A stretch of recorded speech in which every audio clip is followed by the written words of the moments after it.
লড়তে চাইলে দরজা খোলা, আইএসএফকে পাশে চান হুমায়ুন, কি বলছেন নওশাদ।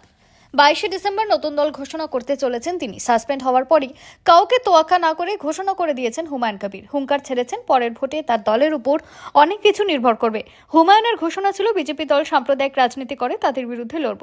তৃণমূলে তোলাবাজি করা নেতাদের বিরুদ্ধেও লড়ব। আম জনতা ফয়সলা দেবে।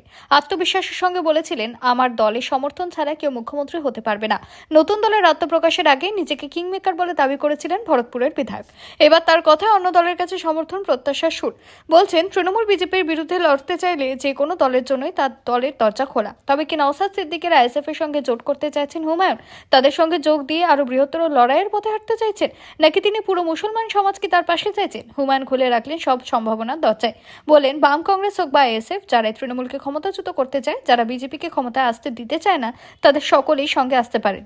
হুমায়ুন আরো একবার হুঁশিয়ারি দিয়ে বলেন, পশ্চিমবঙ্গে আগামী বিধানসভা ভোটে তিনি 135টি আসনে প্রার্থী দেবেন। তিনি প্রত্যয়ই লড়ে 70 থেকে 90টি আসনে জয়ের বিষয় ফের একবার দাবি করলেন। আগামী ভোটে তিনি নির্ণায়ক শক্তি হয়ে উঠতে পারে তার নতুন দল।